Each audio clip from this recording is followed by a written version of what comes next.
Shalom, meus queridos amigos e irmãos.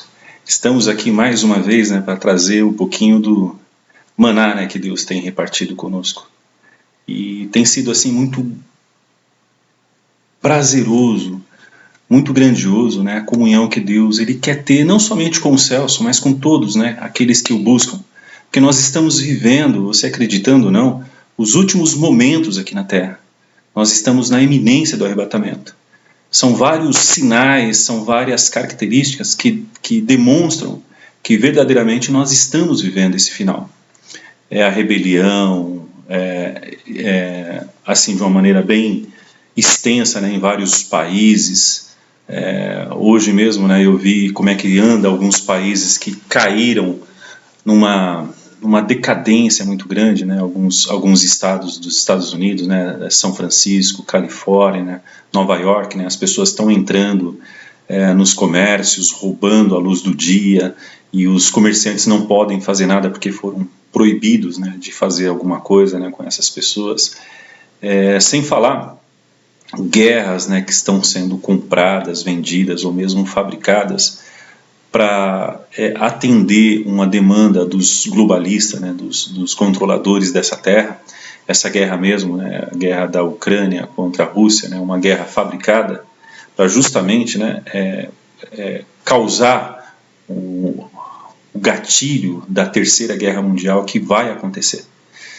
Se nós estamos sossegados no nosso mundinho, na nossa vida diária, nós vamos ser pegos de surpresa. É como se fosse nos dias de Noé, As pessoas lá estavam tranquilamente vivendo a sua vida, casando, dando-se em casamento, comendo-se, comendo e tendo uma vida normal, Eu imagino lá que uma família acordou, estava tomando café e de repente veio o dilúvio, e carregou todos, matou todos. Por quê? Porque eles não estavam esperando. Eles não acreditavam na pregação de Noé que dizia que o juízo de Deus ia vir sobre a terra, iria destruir tudo aquilo. Eles tiveram a oportunidade de se arrepender. Foram 120 anos, a mesma pregação. Deus vai trazer o juízo sobre a terra. Os vossos pecados já chegaram até os céus.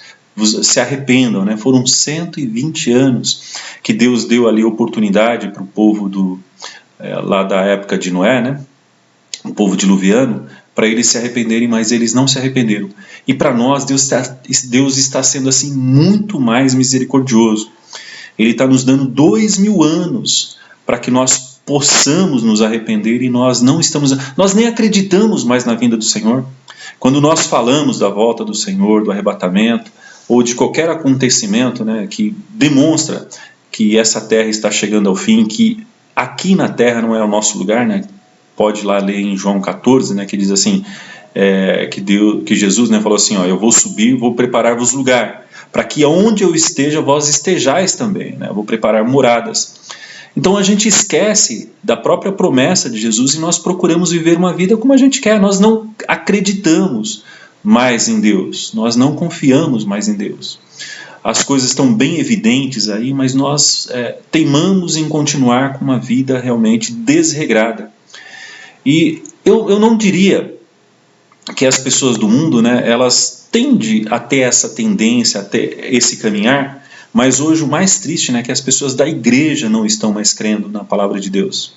Elas estão tendo uma rebeldia velada, bem clara, bem significativa, e sabem que estão errados. A maior cegueira hoje que se possa ter na humanidade é as pessoas que erram sabendo que estão erradas. Mas elas tentam dar um sentido aos seus erros, tentam dar uma desculpa, ou mesmo fazer de uma forma que para elas não parecem tão erradas, e assim tentam viver dentro da igreja, mas em pecado.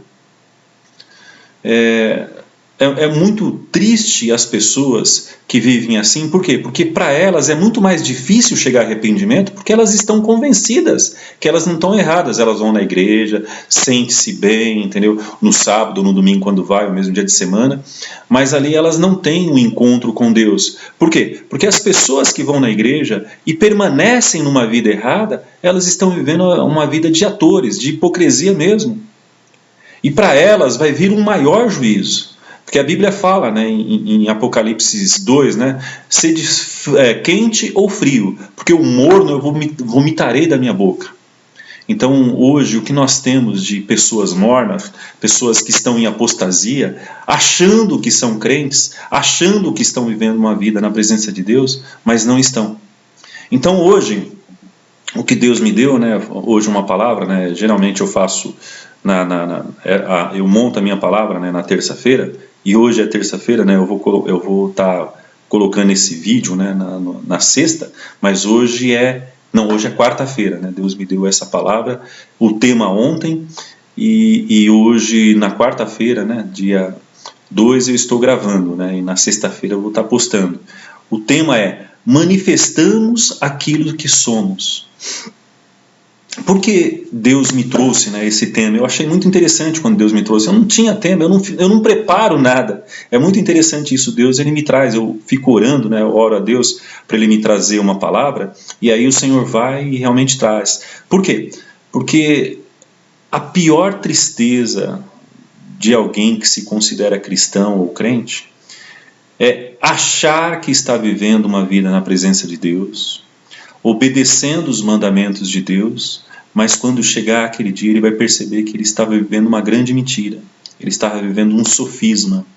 A mentira que ele estava acreditando, ele via como verdade, ele vivia como verdade. Isso é sofisma. Amados, não vamos ter uma visão de nós mesmos. Vamos nos atentar para a Bíblia e vamos nos pautar por ela, vamos nos orientar por ela. O que a Bíblia diz, ela não negocia com o pecado. Se a Bíblia diz assim para você não fazer, não faz. Se a Bíblia diz para você não mentir, não minta. Se a Bíblia diz para você não adulterar, não adultere. Se a Bíblia diz para você não roubar, não roube. Se a Bíblia diz para você não prostituir, não prostitua. Se a Bíblia diz para você não se divorciar, que Deus odeia o divórcio, não se divorcie. Não existe desculpa para os mandamentos de Deus. E a Bíblia diz muito claro em Ezequiel que a alma que pecar, essa morrerá. E não é uma morte simples, né, onde você vai dormir. As pessoas têm muito essa visão errada, né, que a gente vai dormir. Não, a nossa alma, ela é eterna. A nossa alma é eterna. Hoje, se nós morrermos em pecado, nós já vamos cair de cara no inferno. Você acreditando ou não? Eu já tive algumas experiências com o inferno, eu já estive lá e eu sei o que eu estou dizendo. E Jesus também fala isso em Lucas 16, o rico e Lázaro. Seria muito incoerência Jesus usar uma mentira para pregar uma verdade, entendeu? Então, se ele diz do inferno, dá todos aqueles detalhes do rico e Lázaro, existe um inferno, acredite nisso. Não vivam uma ilusão achando que Deus é bonzinho e que não vai mandar ninguém para o inferno. Deus, ele é justo.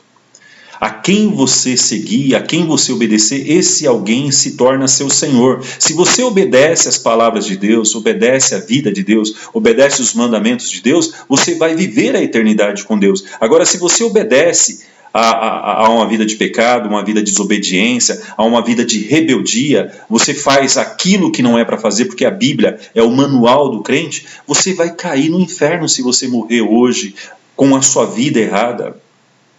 Você pode até pensar, mas Deus é misericordioso, é um simples pecadinho. Não existe pecadinho, tudo perante Deus é pecado. É somente a consequência que terá grande ou pouco, mas tudo é pecado. Não existe meio pecado ou um pecado todo. Então, muitas vezes, por que eu estou montando isso? Porque hoje nós vivemos num mundo de mentira. Hoje nós vivemos de notícias mentirosas, a maioria, 99% das notícias que são ditas hoje na televisão são mentira. Hoje nós vivemos de pessoas que vivem representando algo que elas não são.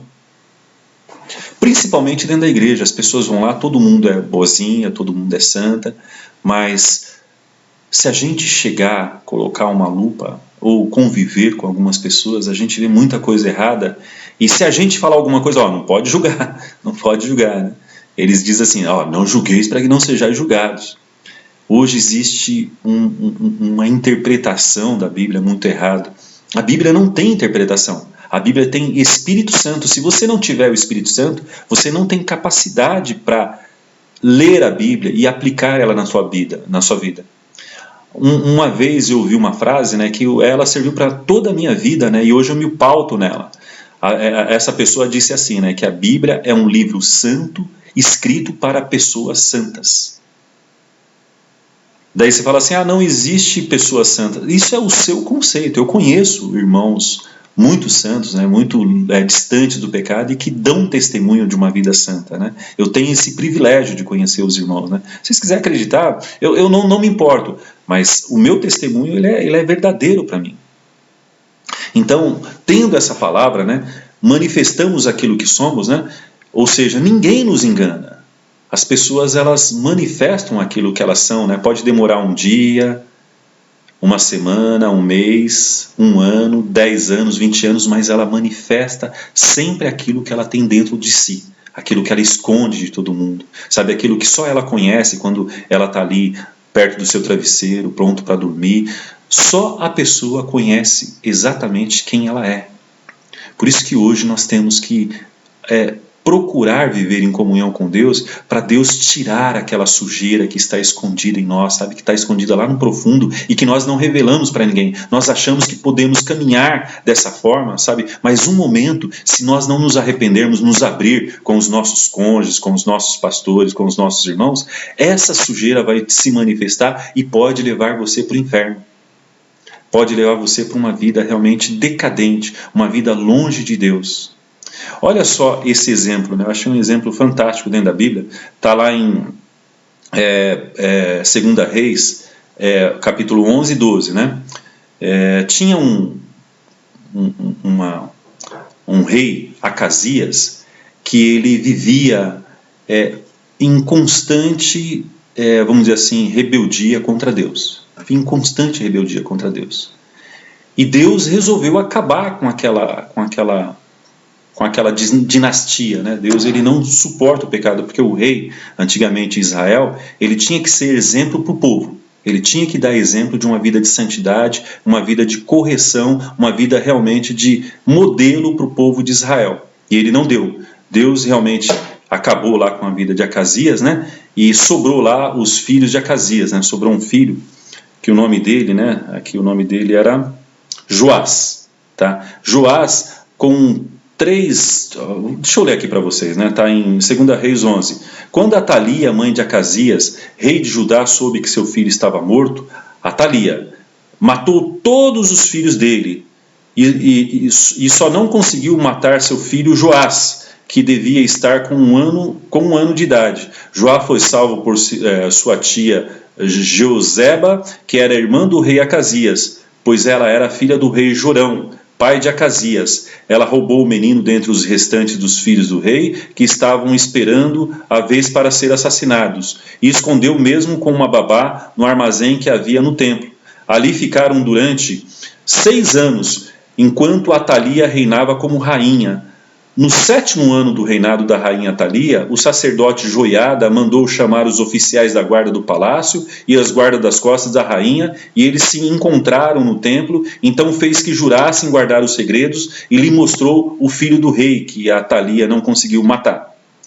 Lá em 2 Reis, né, continuando 12, diz assim: Joás estava com 7 anos de idade quando se tornou rei, e reinou 40 anos em Jerusalém. O nome de sua mãe era Zíbia de Berseba. Joás fez o que pôde para agradar o Senhor durante o tempo do sacerdote Joiada. Então, como ele foi criado dentro do templo, ele ouvia Joiada como se fosse seu pai, né? Ele obedecia a Joiada. Ele tinha tudo para ser um homem bem instruído e um homem de Deus. Mas escuta a história dele, né? Joiada viveu... Aconteceu várias coisas, né? Esse rei Joás, né? Ele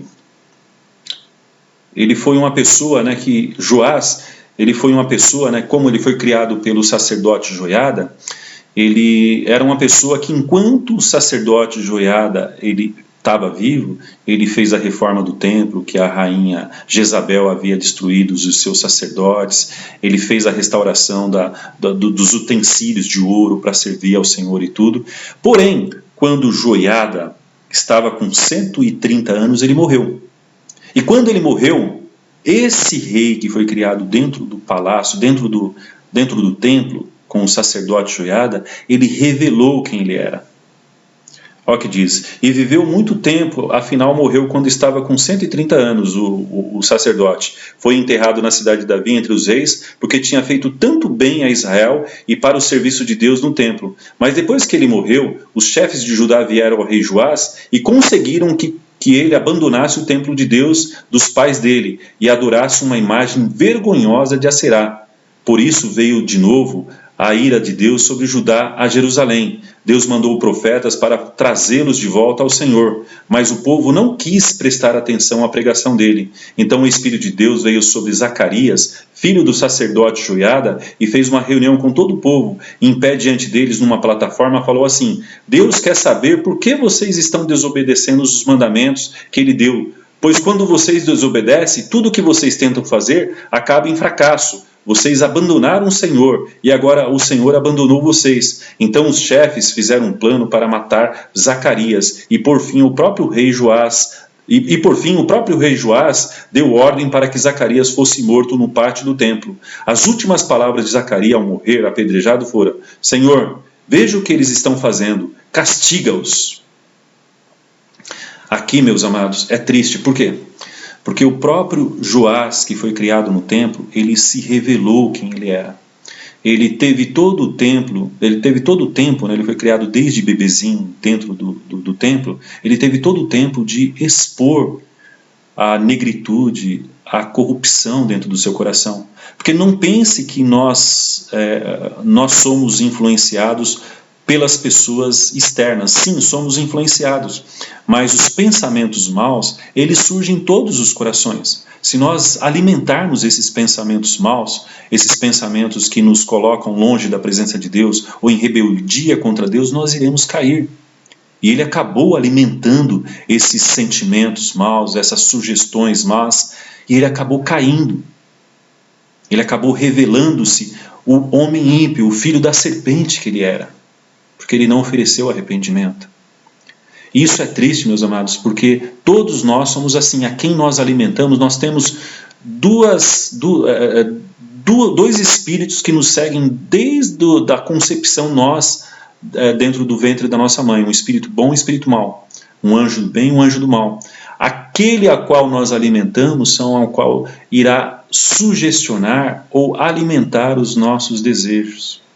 É como um velho ditado, né, chinês diz, né, que existe dois leões, dois monstros ou duas criaturas perto de nós, né? Se nós alimentarmos, essas criaturas acabam nos tragando, nos comendo. Então Joás, ele alimentou esse desejo mau e se revelou nele um homem mau. E com isso, né, ele matou um sacerdote, Zacarias, um profeta que estava trazendo arrependimento para a cidade. Um profeta que estava trazendo a palavra de Deus. Ele matou e com isso ele foi amaldiçoado. Houve guerra com os sírios, né, ele ficou ferido, né, e aí os próprios patrícios dele, né, os irmãos dele, pegou e acabou matando ele. Ou seja, hoje, infelizmente, com toda certeza, esse homem está no inferno. Não pense não, meus amados, não, mas ele podia se arrepender. Não.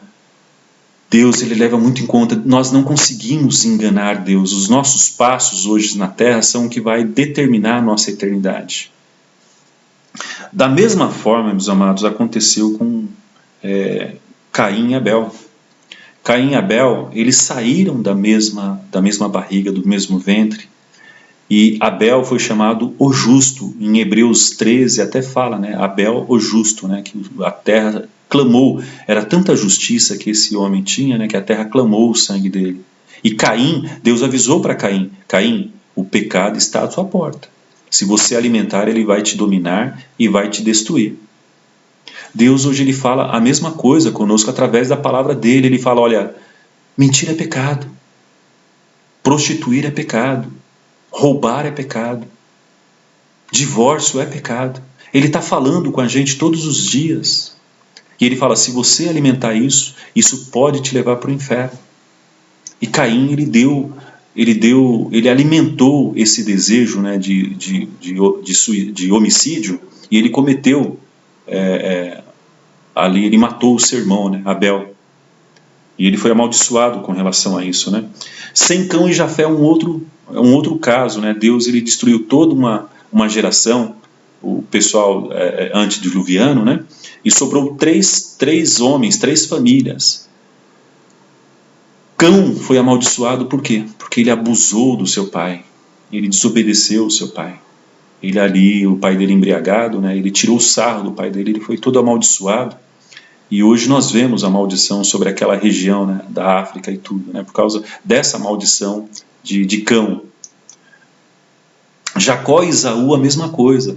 Jacó ele veio como um homem do engano, né, o nome dele significava isso, mas ele resolveu alimentar o bem, né, a promessa nele. E aí Deus abençoou Jacó, ele se tornou Israel, enquanto Esaú, hoje não existe nenhuma geração, né? Esaú foi totalmente destruído da terra. Por quê? Porque ele alimentou o mal nele. Amados, o que eu quero que vocês prestem bem atenção essa, em tudo que a gente está falando, né, é essa passagem do livro do Peregrino, né, um livro muito bom, sobre o peregrino, o cristão e o homem na jaula de ferro. Então conduziu novamente pela mão até um quarto escuro onde havia um homem sentado numa jaula de ferro. E ao olhá-lo, dirigiu-se ao chão com as mãos cruzadas e suspirava com o seu coração estivesse sendo dilacerado. Cristão perguntou: o que significa isso? O intérprete o aconselhou a conversar com o homem. Quem é você? O homem respondeu: eu sou o que não fui, e o que você foi antigamente. Declarava-me ser um cristão, tanto aos meus olhos como na visão das pessoas eu pensava ser escolhido para a cidade celestial. O meu coração se enchia de alegria ao pensar no meu futuro lar. E agora, quem é você? Agora sou um homem desesperado e em silêncio dentro dessa jaula. Não consigo sair, simplesmente não consigo. Mas como você chegou a esta condição? Parei de estar alerta e de ser sóbrio. Permiti que os meus desejos me controlassem, porque à luz da palavra da bondade de Deus, decepcionei o espírito e ele se foi. Tentei o inimigo e ele se aproximou. Provoquei a ira divina de Deus e abandonei o meu coração. Está tão endurecido que não consigo me arrepender. Cristão pergunta ao intérprete: não existe esperança para este homem? Pergunta a ele, respondeu o intérprete. Não disse, cristão, por favor, pergunte-lhe, o Senhor é o mesmo? Será que não há esperança de modo que deve ser mantido na jaula de ferro do desespero? Não nenhuma, porque o filho da bênção está cheio de compaixão e eu crucifiquei-o novamente, e novamente o desprezei sua justiça, não considerei o seu sangue como santo, e pego a respeito do Espírito da graça, consequentemente, desliguei-me de todas as promessas e não me resta nada, a não ser temer o temível julgamento, ardor profundo que me consumirá como um adversário. Por que você colocou-se nessa condição? Para poder desfrutar da luxúria, prazeres e recompensas desse mundo. Mas agora essas coisas me corroem por dentro, como verme em chamas. Mas você não pode se arrepender e abandonar essas coisas? Deus me negou o arrependimento. Sua palavra não me dá um incentivo para crer. Ao contrário, sim, ele me trancou nessa jaula. Nenhum exército de homem pode me tirar deste lugar. Ó eternidade, eternidade, como eu lidarei com essa extrema felicidade que devo encontrar na eternidade? Lembra-se da miséria deste homem, que ele seja uma advertência a você. Cristão, bem, isso é amedrontador. Deus me ajude a manter o foco, a sabedoria e a buscar oração para evitar chegar a essa condição. Meus amados, existe sim uma situação onde não conseguimos mais nos arrepender. Quando a nossa mente ela é cauterizada no erro, nós termos convicção do que aquilo que na Bíblia diz é pecado, mas nós encaramos como não pecado, aquilo ela é convencida, é cauterizada, é cimentada na nossa mente, não resta arrependimento. É mais fácil uma pessoa do mundo, uma pessoa jogado aí que não conhece Deus se arrepender do que um crente que acha que está fazendo o correto, conhecendo a palavra de Deus e a palavra de Deus dizendo que não é verdadeiro. Meus amados, não vamos ser complacentes com o pecado. Nós temos que ter um coração verdadeiramente arrependido para não aceitar nenhuma sugestão e nenhum erro, e nem aceitar o erro na nossa vida. Se nós estamos em erro, se nós estamos em pecado, vamos nos arrepender. Nós estamos tão perto do reino de Deus, tão perto da vinda de Jesus. Eu sei que vocês escutam isso já há muito tempo, mas nós estamos vivendo realmente os últimos dias na Terra. Nós estamos na iminência de uma terceira guerra mundial. Eu não sei se vocês acompanham geopolítica, mas acompanham a geopolítica. A Rússia já mirou os seus mísseis atômicos para quase toda a Europa. O que vai restar? Amados, vamos buscar ao Senhor enquanto há tempo. Vamos se arrepender dos nossos pecados. Não vamos aceitar o pecado na nossa vida, não. Se você sabe que o que você está fazendo é erro, se arrependa no dia que se chama hoje. Não coloque nome de pecado, para que você possa se justificar em tomar as suas atitudes. Isso é uma das coisas mais destruidoras, né? Aqui eu vou dar o exemplo de um homem que eu considero santo, né? Um pastor lá da Bahia, né? Esse pastor uma vez, né, há muitos anos atrás, ele me ligou chorando, né, falando: Celso, a minha esposa ela não me quer mais, ela está indo embora e levando meu filho. Ele clamava, ele chorava, compulsivamente, a respeito dessa coisa que estava acontecendo com ele. Eu ali, né, amigo dele, né, até hoje nós temos uma amizade muito bacana, né, um homem de Deus, um homem santo, tem me ensinado bastante. Eu falei assim: meu amigo, mergulhe-se em Deus, senão você vai ficar louco. Porque eu já tinha tido uma experiência com relação a isso, né? Eu falei: se você não mergulhar em Deus, vai vir depressão, você pode se matar, porque é desesperador, é sufocante quando você percebe que o seu mundo, né, o que você achava que era seu mundo, que estava tudo seguro, tudo tranquilo, tudo bonito, já não é mais seu mundo, ele desaba. Eu falei para ele: mergulha no Senhor. E esse irmão, ele mergulhou no Senhor, ele buscava o Senhor noite e dia, ele começou a evangelizar na rua, ele comprou um megafone, anunciar o Senhor, ganhar almas, reconciliar pastores que estavam desviados. Ele começou a reconciliar esses pastores, a aconselhar pessoas, a ter uma postura muito santa. Ele é um irmão muito bonito, né? As moças davam a bola para ele e falavam: não, Deus, ele não me liberou para isso, né? Ele escuta a Deus e escutava a Deus, né? E ele não se relacionou, foi mais de 5 anos. Depois que deu mais ou menos quase 4, 5 anos, né? A esposa dele, vendo o homem maravilhoso que ela tinha perdido, ela veio atrás, né, arrependida, querendo a reconciliação do casamento, né? Isso eu achei maravilhosa a história dele, porque ele foi fiel, ele não se envolveu com mulher nenhuma, ele mergulhou em Deus, ele colocou o coração dele em Deus, que a Bíblia fala, né, de tudo que deve guardar, guarda o seu coração, né? Ele guardou o coração dele, e essa mesma mulher que abandonou veio correndo, né, para tentar reconciliar o casamento com ele, né? Aí os detalhes, né, eu não quero dar, porque aí já é algo mais pessoal dele, né? Mas o que eu quero dizer com isso, meus amados? Não tem uma coisa mais cruel na face da terra, mais cruel. A Bíblia diz assim que Deus odeia isso, que é o divórcio. Não existe algo mais cruel que isso. Por quê? Porque você fez um pecado terrível. Qual o seu pecado? Você chamou os seus parentes, convidou os parentes do seu marido ou da sua esposa. Diante de Deus, você convidou Deus, você jurou fidelidade e estar com essa pessoa, você jurou que seria na saúde e na doença, na pobreza e na riqueza, até que a morte separe. Você fez um juramento diante de Deus, diante das pessoas e diante das testemunhas. Com certeza, se você enxergasse o mundo espiritual, você fez um juramento diante dos céus e diante do inferno.